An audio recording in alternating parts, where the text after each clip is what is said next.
Money on my mind, looking for a dime. James Locke in the house, gonna help you shine. Welcome everyone, welcome to the Poole Locke YouTube channel. Today we're going to answer some of the Ask James questions of the day. First question, Angela. I heard you really need to buy and hold. That's the best strategy. And if you miss the 10 best days in the market, you will do worse. What do you think about those strategies? Angela, that's a fantastic question, right? And it's one that touches on a fundamental debate in investing. Buy and hold versus timing the market based on the best or worst days. Now, the study you mentioned about missing the 10 best days versus missing the 10 worst days is indeed thought-provoking. It highlights the potential impact of market timing on investment outcomes.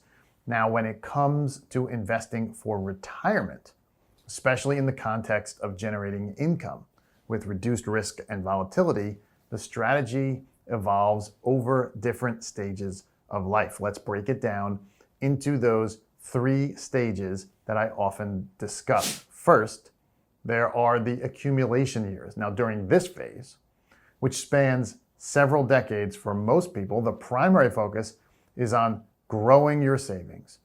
So here, strategies like buy and hold can make sense because you have time on your side to ride out market fluctuations and benefit from the compounding of returns, whether they come from capital appreciation or dividends. Then, as you approach retirement, typically about 10 to 15 years before you plan to retire, you enter what I call the transition years. Now, during this period, it becomes prudent to start shifting your investment strategy from growth-oriented to income-focused. Now, this transition involves gradually moving assets into more stable income-generating investments, such as bonds, dividend-paying stocks, possibly annuities. In these years, the emphasis shifts from maximizing total return to ensuring a steady stream of income to support your retirement lifestyle. Finally, there are the income years, your retirement years, where the focus shifts entirely to generating income to cover your living expenses. Here, interest and dividends become paramount.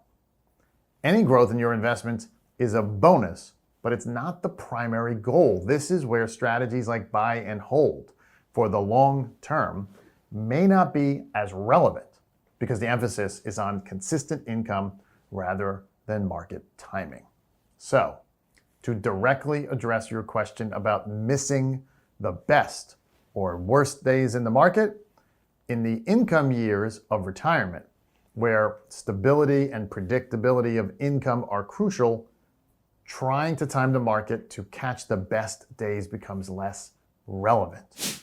Instead, the focus should be on investments that reliably produce income to meet your ongoing needs. Consistent income. This could involve strategies like dividend reinvestment, where income generated is reinvested to compound over time and provide a growing income stream. In summary, while buy and hold has its merits, its effectiveness depends on where you are in your investment journey. For those in or approaching retirement, shifting towards income-generating strategies and prioritizing stability over growth can often be the more prudent approach. It's about aligning your investment strategy with your retirement goals and ensuring your portfolio supports your income needs throughout your retirement years. That's a great question. As always, if you would like to send in your question, you can do so by emailing them to poollocke@poollocke.com.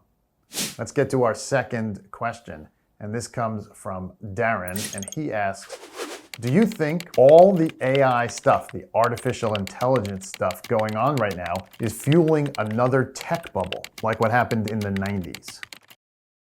Darren, okay, that is a relevant question for the day, especially, given this current excitement around artificial intelligence and its impact on the market. Now, whether this is leading to another tech bubble akin to what we saw in the 1990s, is a topic that's on many investors' minds. First, it's important to acknowledge that predicting bubbles is notoriously difficult.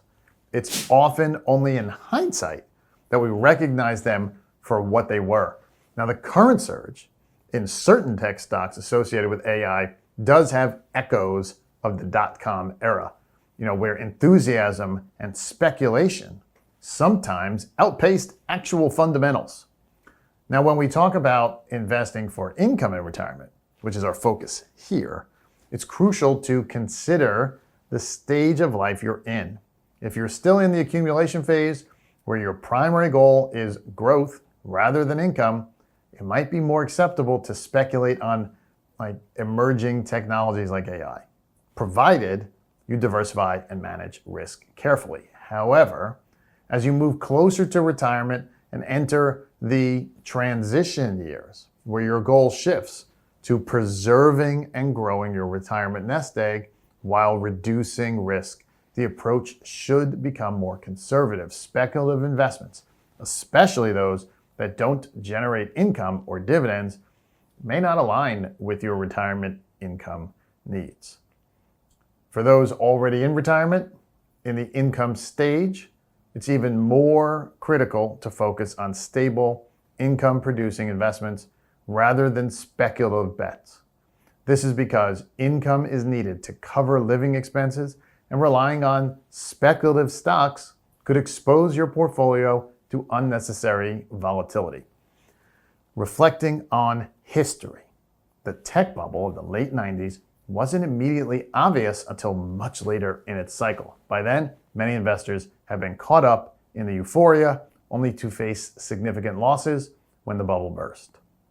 So, my advice remains cautious optimism, right? While AI and other tech innovations, AI and tech innovations hold immense promise, it's essential to approach them with prudence. Diversify your investments across different sectors, asset classes. Be mindful of the risks associated with speculative investments, especially as you near retirement or rely on, investments for income.